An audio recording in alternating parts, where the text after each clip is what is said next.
దేవుని నామమునకు మహిమ కలుగును గాక. ప్రభువునందు ప్రియులరా, మీ అందరికీ మన ప్రభువు రక్షకుడునైన క్రీస్తు యేసు పరిశుద్ధ నామంలో శుభము. చాలామంది కామెంట్ చేస్తున్నారు, మేము మీకు ఫోన్ చేయొచ్చారు. మీరు ఫోన్ చేయాలని అక్కడ వాట్సాప్ నెంబర్ పెట్టాము, మెసేజ్ పెట్టండి. అంత మాత్రమే కాదు, మీరు విని అనేక మందికి పంపించడానికి, షేర్ చేయడానికి ప్రయత్నం చేయండి. మన వాళ్ళకి అయా ఏది నొక్కాలో తెలియట్లేదు అంటున్నారు. తప్పదు, మరి జీవితంలో కొన్ని నేర్చుకోవాలి, రైట్? ఏది ఏమైనా 14వ తేదీ వచ్చింది, జూలై మాసము 2024. ఈరోజు దేవుడు నీకు ఇస్తున్న వాగ్దానం ఏంటంటే, ఆమె దోష రుణము తీర్చబడెను. చూసారా, ఏమిటంట? ఆమె దోష రుణము తీర్చబడెను. యెషయా గ్రంథము 40వ అధ్యాయము 2వ వచనం. నిన్న నేర్పించాను కదా, కన్నీళ్లు విడుచుట. నిజంగా దున్నేయొచ్చు అనమాట. మీకు నచ్చేటట్లు చెప్పేసి ఏడిపించేసి కాదండి. ఒక్కటే గుర్తుపెట్టుకోండి, దేవుడు దేవుడే, ఆయనలో అన్యాయము ఎంత మాత్రము లేదు. ఆయన పరిశుద్ధుడు పరిశుద్ధుడు పరిశుద్ధుడు. ఈరోజు వాగ్దానం ఏంటంటే, యెషయా గ్రంథము 40వ వచనం ఏం చెప్తుందంటే, నా జనులను ఓదార్చుడి ఓదార్చుడి, యెరూషలేముతో ప్రేమగా మాట్లాడుడి. ఆమె యుద్ధకాలము సమాప్తమయ్యను, ఆమె దోష రుణము తీర్చబడెను. యెహోవా చేతి వలన ఆమె తన సమస్త పాపముల నిమిత్తము రెండింతలు పొందినను సమాచారము ఆమెకు ప్రకటించుడి. చూసారా, ఇది పూర్తి భావం. అంటే యెరూషలేమునకు, అంటే దేవుడు సృష్టి యావత్తును కూడా ఆయనే పురుషుడు, ఆయనే భర్త, ఆయనే పెండ్లి కుమారుడు, ఆయనే ప్రియుడు. మనమందరము కూడా సంఘము ఆయన వధువు. అదే విధముగా యెరూషలేము ఆయన ప్రేమించే భార్య. ఆయన యొక్క జనులమైన మనము ఆయన కొరకు అలంకరించబడిన పెండ్లి కుమార్తెగా ఉన్నామన్నమాట. ఏమి టైటిల్? తీర్చబడుట. అంటే ఒక మాట చెప్పనా, యేసేన పరిహారి, ప్రియ యేసేన పరిహారి. అంటే మన పాపములకు, మన దోషములకు పరిహారము చెల్లించగలిగిన వాడు యేసు ప్రభువే. మనకి యేసు ప్రభువు కోసం తెలియక, యేసు ప్రభువునందు దేవుడు చేసిన గొప్ప కార్యము తెలియక ఏం చేస్తున్నామంటే, మనము అక్షరాన్ని చూస్తున్నాం. నిన్నటి దినమున కన్నీరు దేనికి విడిచాడు? తన యొక్క ప్రజల మీదకి వస్తున్న ఆ యొక్క దేవుని ఉగ్రత కొరకు ఆ యొక్క రాజు జోషియా కన్నీరు విడిచి తన హృదయాన్ని తగ్గించుకున్నట్లు చూస్తున్నాం, రైట్? మనము కన్నీరు విడిచుట అన్న వెంటనే నేను చెప్పేయగలను మీకు నచ్చేటట్లు. వద్దండి. వాక్యాన్ని వాక్యంగా చెప్పే కంటే, వాక్యము నీలో కార్యము చేసేదిగా చెప్పే కంటే, వాక్యము దేవునిదై ఉంది కనుక దేవుడు దేని విషయములో ఈ వాక్కును ఇస్తున్నాడో చెప్పడం నా ధర్మం, నా బాధ్యత. కనుక దేవుని హృదయాన్ని ఎరిగి నేను వాక్యం చెప్పాలి. మీకు అర్థమైందా? కనుక ఏంటంటే, చాలాసార్లు అంటారు ప్రేమిస్తున్నాను అంటారు, రైట్? కరెక్టే, నువ్వు ప్రేమిస్తున్నావు. అంటే ప్రేమని ఇచ్చేది ప్రేమిస్తున్నాను, కానీ అలా కాదు. నువ్వు నన్ను ప్రేమించాలి. ఇదెక్కడ రూల్ అండి బాబు? అంటే ఇప్పుడు దేవుని యొక్క వాక్యం ఏం చెప్తుంది? యెరూషలేముతో నీ దోష రుణము తీర్చబడెను అని ఊరికినే చెప్తున్నాడా? ఇక్కడ ఏం చెప్తున్నాడు యెషయా ప్రవక్త? ఈ 40వ అధ్యాయంలో మీకు తెలుసా, గొప్ప లేఖనం ఉందండి.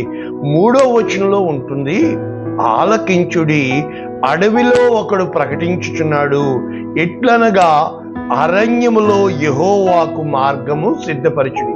అంటే నీవు అరణ్యము వంటి శ్రమల్లోకి వెళ్ళినప్పుడు, అరణ్యము వంటి మనుషులు క్రూర మృగాల్లా నీ మీద పడినప్పుడు నీవేం చేయాలి? దేవుని కొరకు నీ హృదయాన్ని మార్గముగా సిద్ధపరచాలి. ఎడారిలో మా దేవుని రాజ్య మార్గము సరళము చేయి. అంటే నీకు చుట్టూ ఉన్నవారు నిన్ను ఒంటరిగా వదిలేసి, నీకు కనీసం ఆదరణ మాటలు లేనప్పుడు నీవు దేవుని కొరకు రాజ్య మార్గం సిద్ధపరచాలి. ప్రతి లోయ ఎత్తు చేయవలను, ప్రతి పర్వతము ప్రతి కొండ అణచవలను, వంకరవి చక్కగా. ఇవన్నీ నీ హృదయంలో ఉన్న మార్గాలు. అంటే ప్రతి లోయ, అంటే నీవు లోయలో ఉన్నావు, ఆ పాపము నుంచి బయటికి రా.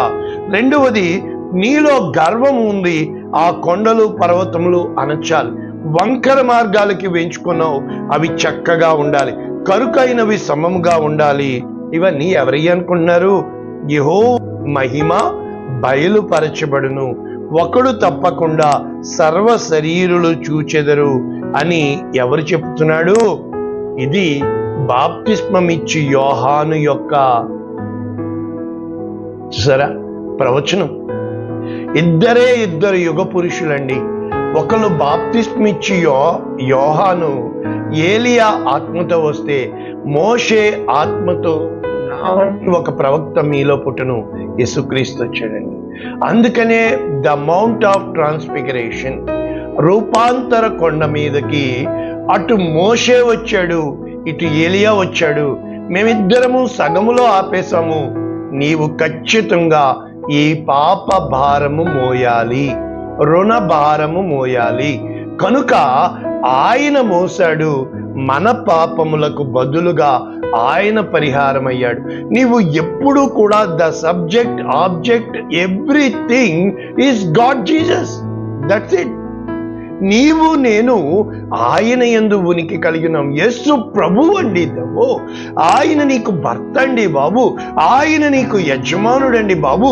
ఆయన నీకు కుమారుడండి బాబు. ఓ తలే, నువ్వు ఆయన్ని వదిలేసి నా బిడ్డలు, నా కుటుంబము, నా భర్త, కమానియా, యెరూషలేమా యెరూషలేమా ప్రవక్తలను చంపుదానా అన్న యేసు ప్రభువారు, దేవుడు నిన్ను దర్శించిన కాలము నీవు ఎరుగకుండివి గనుక అన్న యేసు ప్రభువారు, కోడి తన రెక్కల కింద దాచుకున్నట్లు నేను ఎన్నిసార్లు నిన్ను పిలిచాను, విననోళ్ళనైతివి అన్న యేసు ప్రభువారు, ఎలా చెప్పమంటారండి? ఏ విధంగా చెప్పమంటారండి వాక్యం? అంటే నీ మనసుకు నచ్చినట్లుగా చెప్పనా? నీ దోషములు, అవును పౌలు అంటాడుగా, ఇంకా ఏ నాడు కూడా నా పాపము నాకు తెలియపరచబడదు, నేను చేస్తున్న తప్పు నాకు తెలియపరచబడదు. మరి నలిగిపోతున్నవాడు, కృంగిపోతున్నవాడు అంటే ప్రభువునందు ప్రియులరా, ఒకే ఒక్క మాట అండి నా జీవితాన్ని మార్చింది. జీవితం ఒక్కటే, వాట్ ఎవర్ యు డూ. ఇప్పుడు నేను పెద్దవాడిని అయ్యాను, ఇండియాకు వచ్చేది తెలిసింది అందరూ అంకులే. So I have to accept it. ఎప్పుడైతే నువ్వు యాక్సెప్టెన్స్ చేస్తావో సమస్తము కూడా సాధ్యమే. ఇప్పుడు ఈ మాట ఇంగ్లీష్లో ఏమన్నాడంటే ప్రభునందు ప్రియులరా, ఏమంటున్నాడు? యెరూషలేమా యెరూషలేమా, రైట్? ఇక్కడ ఏమంటున్నాడు? నేను గుడ్ న్యూస్ ట్రాన్స్లేషన్ చదువుతున్నాను. Isaiah chapter 40 verses 2. Encourage the people of Jerusalem, యెరూషలేము వారిని ప్రోత్సహించుడి. Tell them they have suffered long enough for their sins are now forgiven. వారు చేసిన పాపముల నిమిత్తము బహుగా, చూసారా, బహుగా దోషము అనుభవించున్నారు, నేను వారిని క్షమిస్తున్నాను. I have punished them in full for all of their sins. ఇదండి నేను చెప్తున్న వాక్యం. దేవుడిని జస్టిఫై చేయనివ్వండి. దేవుడికి చేత కాదనుకుంటున్నారా? దేవుడు న్యాయాధిపతి. ఎవరిని ఎక్కడ లొంగదీయాలో దేవునికి తెలుసు. మనకు అనిపిస్తూ ఉంటుంది, ఈడు గుండ్రాయిలా ఉన్నాడు, పచ్చగా ఉన్నాడు, బాగున్నాడు, నేనే మంచిదాన్ని. వదో, God is the God of judgment. దేవుడు న్యాయాధిపతే. ఆయనకి సమస్తము తెలుసు. ఆయనకి తెలియందంటూ ఏది. ఇక్కడ ఏమంటున్నాడు? ఓదార్చుడి, ఓదార్చుడి నా యొక్క బిడ్డలు. మీకు తెలుసా, ఓదార్చేవాడు దేవుడే. శత్రువుల్ని మిత్రులుగా మార్చేవాడు దేవుడే. రాజుల హృదయాలను నీటి కాలువల వలె మార్చేవాడు దేవుడే. కట్టించేవాడు దేవుడే. మెత్తగా చేయవాడు దేవుడే. నీకు విరోధంగా ఉండివాడు దేవుడే. నీకు స్నేహముగా ఇదిగో ఇదిగో ఇదిగో ఇదిగో హోషేయ గ్రంథము 2వ అధ్యాయము ఏం చెప్తుంది వాక్యము? ఏ దేవుడైతే విముఖుడైపోయాడో, ఏ దేవుడైతే అపోజిట్ అయిపోయాడో, ఏ దేవుడైతే విడిచిపెట్టేశాడో, ఏ దేవుడైతే కోప్పడిపోయాడో 14వ వచనం అంటున్నాడు. హోషేయ గ్రంథము 2వ అధ్యాయము 14వ వచనం. పిమ్మట దానిని ఆకర్షించి అరణ్యములోకి కొనిపోయి అక్కడ దానితో ప్రేమగా మాటలాడుతుంది. అక్కడి నుండి దానిని తోడుకుని వచ్చి ద్రాక్ష చెట్లనిస్తాను, ఆకోరు అనగా శ్రమగల లోయను నిరీక్షణ ద్వారముగా చేస్తాను. బాల్యమున ఐగుప్తు దేశములో నుండి వచ్చినప్పుడు నా మాట వినినట్లు ఇప్పుడు నా మాట వినును. నీవు బయలు అని నన్ను పిలవక నా పురుషుడవు అని నన్ను పిలుస్తావు. చూసా? అంటే దేవుడు నీ చుట్టూ ఉన్న వారిని, ముఖ్యంగా తల్లులారా, అది నీ భర్తనే వాడుకుంటాడండి, నీ భార్యనే వాడుకుంటాడండి, నీ బిడ్డల్నే వాడుకుంటాడండి, నీ పొరుగు వారినే వాడుకుంటాడండి. ఎక్కడో అమెరికాని తేడు. చూసారు? అంటే దేవుడు నీ హృదయాన్ని కరిగించాలని, దీన మనస్సు చేయాలని, ఆయనకి లోబడే తత్వం. ఒకటే గుర్తుపెట్టుకోండి, గర్వము అంటే ఏమీ కాదు, ఏమీ కాదు. ఒక్కటే, ఐ ఆమ్ రైట్, నేను కరెక్టు, ఇదే గర్వం. బహుశా నేను తప్పేమో, ఒకవేళ నేను ఇలా ప్రయత్నిస్తే ఎలా ఉంటుంది, ఇదే పశ్చాత్తాపం. That's all. ఇప్పుడు నేను టెక్నికల్ కదా, ఇప్పుడు ఈ మిషన్ ఇలాగే చేస్తానంటే కుదరదు. ఒకవేళ ఇలా చేస్తే దట్స్ ఇట్. ఇలా ఎందుకు కాకూడదు? That's it. ఏ ఐడియా అంటే ఒక్క ఐడియా నీ జీవితాన్ని మారుస్తుంది. ఒక్క ఆలోచన. ఎగ్జాంపుల్కి అంటే చాలా చోట్ల రాసి పెట్టి ఉన్నాడు. ఫర్ ఎగ్జాంపుల్, మనకి నేర్పించిన ప్రభు ప్రార్థన ఏంటి? మా ఎడల అపరాధము చేసిన వారిని మేము క్షమించి ఉన్న ప్రకారము మా అపరాధములు క్షమించుము. ఎస్, మనమే ఏం చెప్తున్నాం? ఒకడు వచ్చి నన్ను కొట్టాడండి, నన్ను వాడు కొట్టాడు. నేనేమంటున్నాను? ప్రభా, నన్ను ఆడు కొట్టాడు, నువ్వు వేసే అంటే ఎత్తాడు యేసు ప్రభు. ఓ రో రో రో రో రో ఎరుబాగులోడా, నేను వాడి కోసం చచ్చిపోలేదు, నీ కోసం చచ్చిపోలేదు. ఈ లోకంలో ఎవడెవడు తన్నుకుంటున్నాడో వారందరి కోసం చచ్చిపోయాను రా అంటే. చూసా? ఇటువంటి ఆ యొక్క ఆత్మని పెట్టిన వాడే ఆ దుష్టుడిని, ఆ దుష్టత్వం కోసం యేసు ప్రభు చచ్చిపోయాడు. మరి అటువంటిప్పుడు నువ్వు స్పష్టంగా ఒప్పుకుంటున్నావే, నేను క్షమించినట్లు నన్ను క్షమించు. First you forgive, then you will be forgiven. ఇప్పుడు ఫర్గివెన్ కదా, ఈరోజు దోషము తీర్చబడింది కదా, రెండంతలుగా మనము అన్యాయం అయిపోయాం కదా. అయ్యారు, మరి నా అప్పుల సమస్య ఎవడు కాదన్నాడండి బాబు. నేను చెప్తున్నాను వినండి, ఒక్క మాటలో చెప్తానే. నువ్వు అప్పులు అయిపోయాయి కదా, ఏమి చేయకు, కూర్చో. ఎవరికి నీకంటే ఎక్కువ అప్పులు ఉన్నాయో కూర్చో, వాళ్ళ కోసం దేవుని సన్నిధిలో ప్రార్థన చేయి. నెంబర్ 1, నీ దగ్గర పైసా లేదు తంతే, ఒకరోజు వాళ్ళని పిలిచి నీకంటే కష్టాల్లో ఉన్న వారిని భోజనం పెట్టు. ఒక 10 రూపాయలు చేతికిచ్చి పంపి, మూడోది, ఏం చేస్తావు తెలుసా ప్రభువా, నేను చేసిన తప్పులు, నేను చేసిన అప్పులు నీ సన్నిధిలో ఒప్పుకుంటున్నాను, వదిలే ప్రభువా, ఏదో ఒకటి చేసే ప్రభువా అని ప్రార్థన చేయి. ఇప్పుడు ఏమైంది? The 3 steps to get the heart of the God. మరుక్షణం నీ అప్పులు తీరకపోతే నన్ను అడుగో అంటే ఏం చేస్తున్నావు? మొదట దేవుని సన్నిధిలో కూర్చున్నావు, నీకంటే ఎక్కువ సమస్యలో ఉన్నవాడి కోసం నువ్వు ప్రార్థన చేయడమే కాకుండా వాడికి తీసుకొచ్చి అన్నం పెట్టి 10 రూపాయలు ఇచ్చావు, నీ దగ్గర తంతే పైసా లేదు. ఇప్పుడు దేవుని సన్నిధిని నీ మనసు కన్నీటితో నింపి పశ్చాత్తాపడుతున్నావు. That's it. భూమి నాది, బంగారం నాది, వెండి నాది, ఆకాశం నాది, సింహాసనం నాది. దేవుడు చేస్తాడు. చేయడని ఎవడు చెప్పాడు? దేవుడు చేస్తాడు. సి అంటే దేవుడు నీకు చెయ్యాలి అన్న తాత్పర్యము నీలో రావాలి. రైట్? అర్థమైందా? ఇప్పుడు ఎన్ని చోట్ల అంటే చాలా చోట్ల రాశారు, కొన్ని చెప్తాను మీకు. మీకా గ్రంథము 7వ అధ్యాయం 19వ వచనం, ఆయన మరలా మన యందు జాలిపడును. ఆయన పేరే జాలిగల దైవమా, మన దోషములను అణిచివేయును, వారి పాపములన్నిటినీ సముద్రపు అగాధములో నీవు పడవేతువు. ఎగ్జాంపుల్కి, ఇశ్రాయేలును సముద్ర మార్గంలో నడిపించి వారి పాపములన్నీ సముద్రంలో పడవేసి, హెబ్రీయులకు రాసిన గ్రంథకర్త అంటాడు ఆ యొక్క సముద్రంలో వారికి బాప్తిస్మం ఇచ్చాడంటారు. ఇక్కడ యెషయా గ్రంథము 38:17, ఇక్కడ హిజ్కియా అంటాడు, మిక్కుటమైన ఆయాసము నాకు నెమ్మది కలుగుటకు కారణమాయెను, నీ ప్రేమ చేత నా ప్రాణమును నాశనమను గోతి నుండి విడిపించితివి, నీ వీపు వెనుక తట్టు నా పాపములన్నీయు నీవు పారవేసితివి.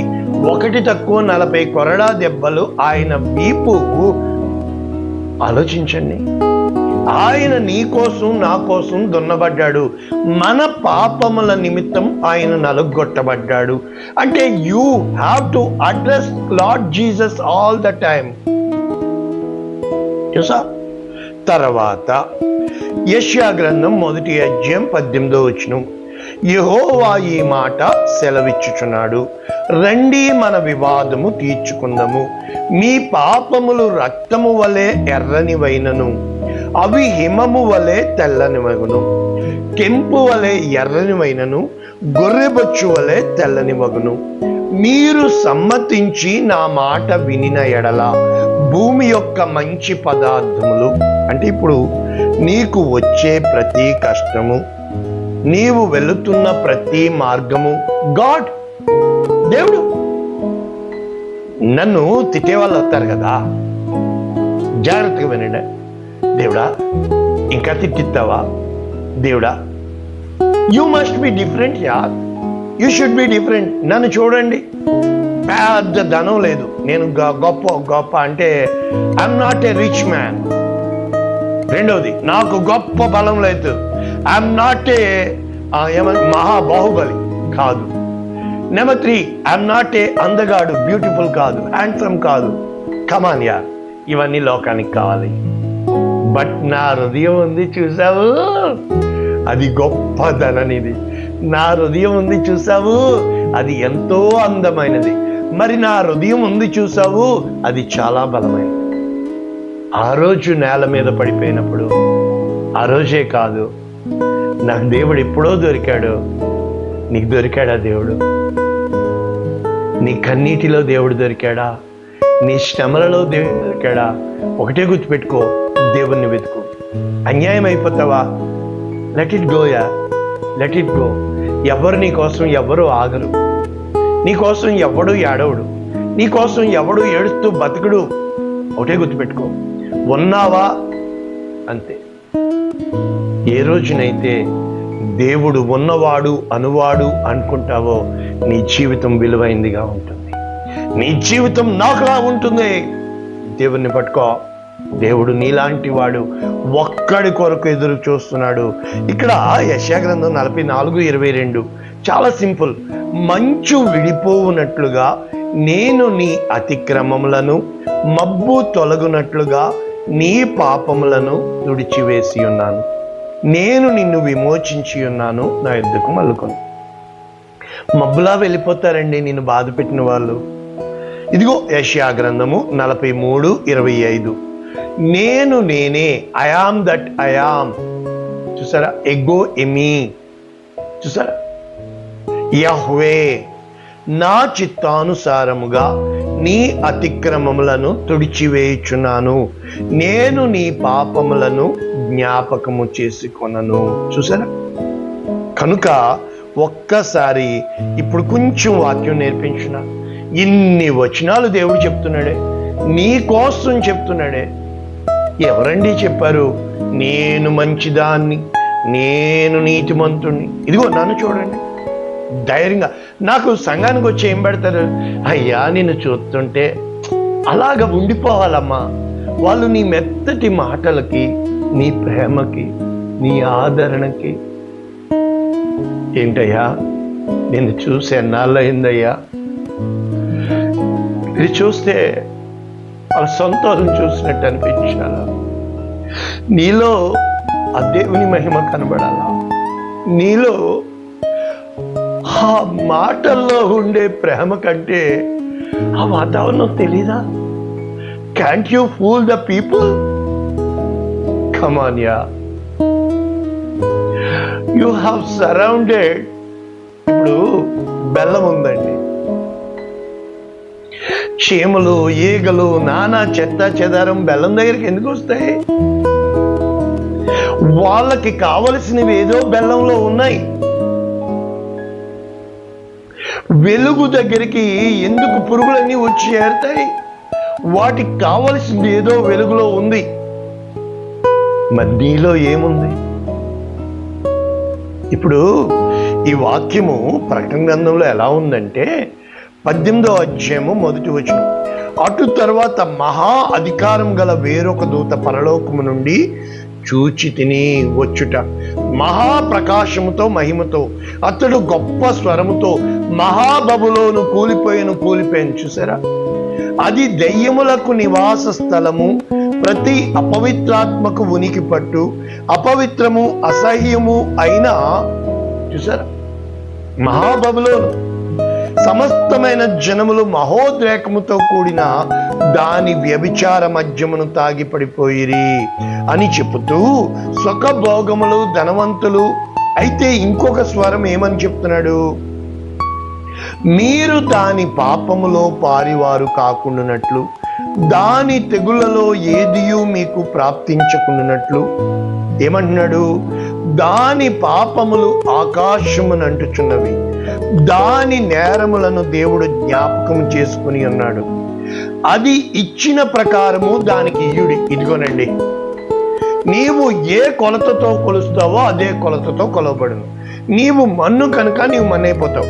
నీవు ఏది ఇస్తావో అదే పొందుకుంటావు. ఇగో 18:6. అది ఇచ్చిన ప్రకారము దానికి ఇయ్యుడి, దాని క్రియలు చొప్పున దానికి రెట్టింపు చేయడి. అది కలిపిన పాత్రలో దాని కొరకు రెండంతలు కలిపి పెట్టుడి. నేను రాణిగా కూర్చుందు, నేను విధవరాలను కాను, దుఃఖము చూడనని తన మనస్సులో అనుకునేను కనుక. చాలండి. చూసారా? నీవు ఏది ఇస్తున్నావో ప్రజలకి అదే వాళ్ళు తిరిగిస్తారు. ముగించేనా? ఇంక నేను చెప్పను. గొప్ప ప్రవక్త అండి యెషయా. ఏమంటున్నాడు తెలుసా? దేవుని సన్నిధికి వెళ్తున్నావో బిడ్డ, పరిశుద్ధాత్మను పొందుకున్నానన్నవో బిడ్డ, ప్రార్థన చేస్తున్నావో బిడ్డ, ఉపవాసం ఉంటున్న బిడ్డ, యెషయా నీకంటే గొప్పవాడు. అన్ని విషయాలు రాసేశాడు యెషయా. ఎలా చంపబడ్డాడు తెలుసా? రంపాలతో కోసి చంపేశారండి. ఎంత గొప్ప లేఖనాలు యెషయా రాశాడు తెలుసా? కన్నీటితో మునిగిపెడి తెలుసా? యెషయా గ్రంథంలో లేదంటూ లేదు తెలుసా? యేసు ప్రభు జీవితము, ఏలియా జీవితము, ఆ యొక్క అయితే అయ్యో నేను అపవిత్రమైన పెదవులు గలవాడను, అపవిత్రమైన పెదవులు గల జనుల మధ్య నివసించువాడను, నేను నశించి తిని రాజును సైన్యములకు అధిపతి యెహోవాను కన్నులారా చూచితిని. అప్పుడు ఆ శరాపులలో ఒకడు బలిపీఠము నుండి కారుతో తీసిన నిప్పును చేత పట్టుకుని నా యొద్దకు ఎగిరి వచ్చి నా నోటికి తగిలించి. రుచి నాలిక చెప్పదండి, ఎవడు చెప్పాడండి? ఆ నాలిక నుంచి వచ్చే మాటలు నీ మనసు చెప్తుందండి రుచి. నీ మనసు ఒకటి, నా మనసు ఒకటా? నేను మనిషిని కాదా? అంటే నీకే న్యాయమా? మరి నాకు కదా? ఆడిపోసుకోవడమే అలవాటైపోయిన నీకు ఒక్కసారి నిన్ను బాలాడైతే ఆ బాధ నీకుంటే, ఆ అనుభవం నీకుంటే, నాలో వచ్చిన పశ్చాత్తాపం నీకొస్తే, ఇది నీ పెదవులకు తగిలేను కనుక నీ పాపమునకు ప్రాయశ్చిత్తమాయను, నీ దోషము తొలగిపోయాను. చూసా, కీర్తనాకారుడు బత్షెబా దగ్గరికి పోయాక కీర్తనలో ఏదైనా గొప్ప ఉంది అంటే 23 అనుకున్నాను. కీర్తన 51. నా అపరాధములను, నా దోషములను, నా పాపములను, నా అతిక్రమములను కడుగు. కన్నీటి ప్రార్థన నీకున్నా. డబల్ పోర్షన్ ఆఫ్ బ్లెస్సింగ్ నీకు కావాలి కదా? నన్ను అడుగు. మేలు చేసి కీడు అనుభవిస్తున్నాను, అన్నీ వదిలిపెట్టేసుకున్నాను. నన్ను అడుగు. వాక్యం వింటున్న నీవు అయ్యగారికి కానుక పంపాలని అనిపించిందా? ఏంటో కదా, ఈ లోకం అన్నీ జబ్బు, ఆ జబ్బు కాదండి. డబ్బు ఇచ్చే జబ్బు చాలా గొప్పదండి. ఈరోజు దేవుడు నీతో మాట్లాడుతున్నాడు. ఆయన క్షమిస్తే, మీకు తెలుసా, తప్పిపోయిన కుమారుడిని క్షమించి తండ్రి పిలిచాడు. పెద్ద కుమారుడు వెళ్ళిపోయాడండి. ఇంకా నీకు అర్థం అవట్లేదా? యేసు ప్రభు పిలిచాడండి. నా తండ్రిని పాతి పెట్టుకోవడానికి పోవాలన్నాడు. నక్కలకు బొరియలు, ఆకాశ పక్షులకి గూళ్ళు. నీలో మనుష్య కుమారుడు నా యేసు ప్రభు తలదాచుకోవడానికి స్థలం ఉందా? వాక్యం వింటున్న బిడ్డ, నీ దోషమేంటో నువ్వు గమనించావా? నీవు చేస్తున్న తప్పేంటో నువ్వు గమనించావా? ఎదుటోడిని వ్యభిచారి అంటున్న నీవు, ఎదుటోడు తాగుబోతంటున్న నీవు, ఎదుటోడు తిరిగిపోతంటున్న నువ్వు, వాడు నిన్ను ఎలా ప్రేమించగలడు?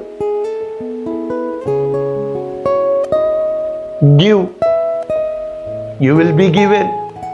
Ask, you will be replied. Seek, you will get it. పరిశుద్ధుడా, ప్రేమ కలిగిన తండ్రి, ఈ వాక్యం ఎంత దూరం తీసుకెళ్తావో నాకు తెలియదు. ఇది నా ప్రయత్నం మాత్రమే.